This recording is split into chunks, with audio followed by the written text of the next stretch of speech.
when I was learning how to play fast, I was emulating Steve Morse and Al Di Meola and Alan Holdsworth. And the thing that's funny there is that you have two totally different schools.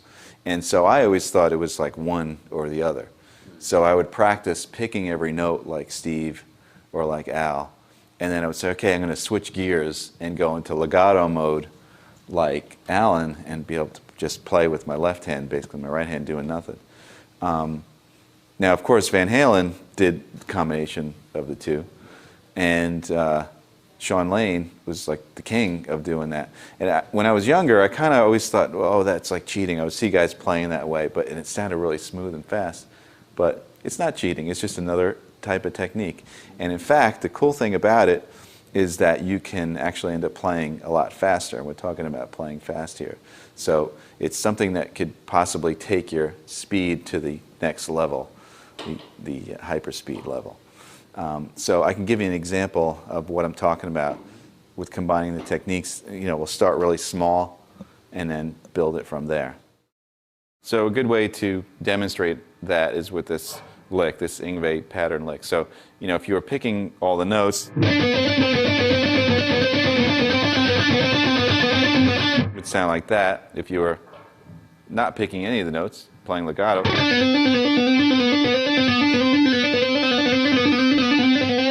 sound like that. And the combination that I'm talking about is picking some of the notes and then kind of leaving your picking and then finishing off the rest of the lick, in this case with pull-off. So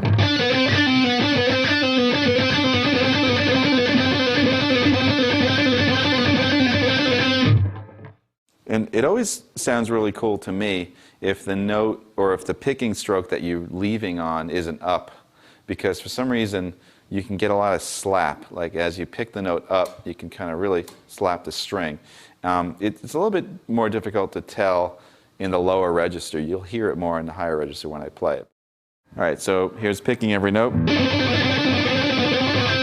Legato. And combination. So once again, slow.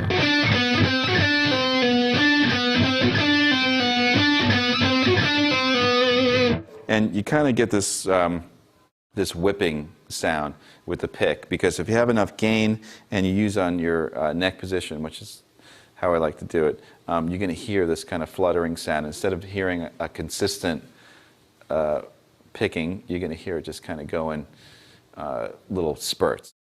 All right, so taking that further into making more licks out of it, that's what I want to talk about, because we'll take this technique and apply it into a whole bunch of different things. So the first thing I'm going to show you is taking that idea, right, and changing some of the notes. So instead of playing the first note on the G string in this case, we're going to just play that first note on the D string and play the rest of the lick as it was. So the first one, second. All right, so once again, instead of picking all the notes, you're going to be picking 1, 2, so the first 4 notes, and then pulling off the next 2.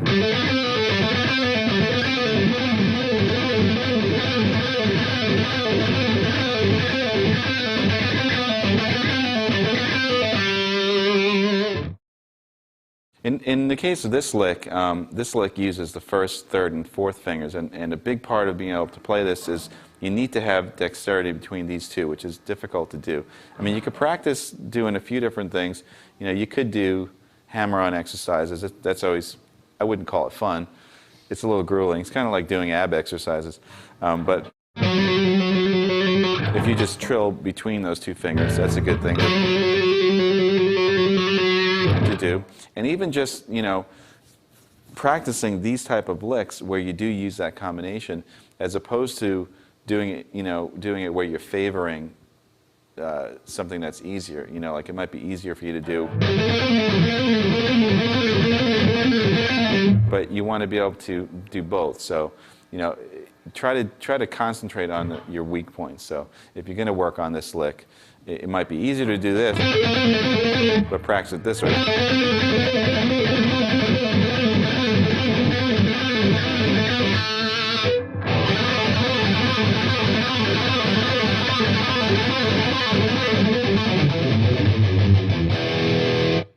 So we're going to do this lick going up the neck, not necessarily in a key, but symmetrical. So there's three different shapes that we're doing. One of them is the 1, 3, 4.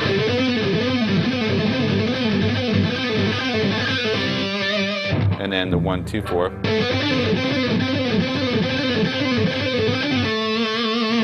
And then 1, 2, 4 with a stretch. Which, by the way, as you get higher up the neck, if it's easier to go 1, 3, 4, you can do that. So you're just going to take that pattern and then start it over.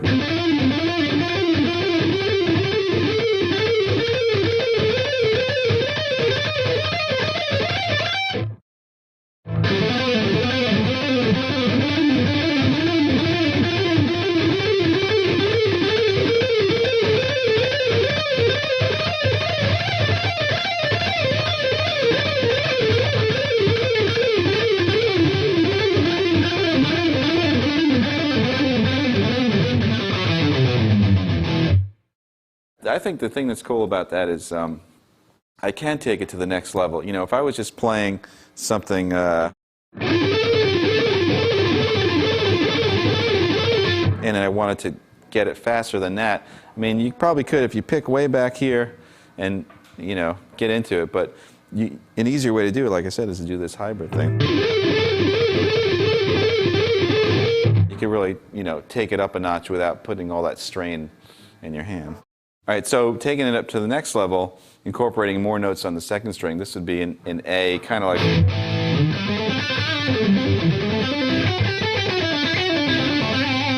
in that realm right over there, pentatonic with the flat 5 and the 13. Basically, what you're going to do is, let's see.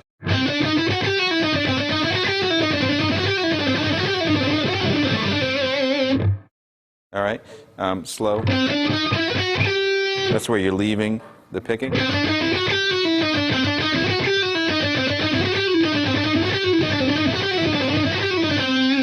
So you can see how if you work on the first part and it develops, then you kind of need the first part to be able to do the next part.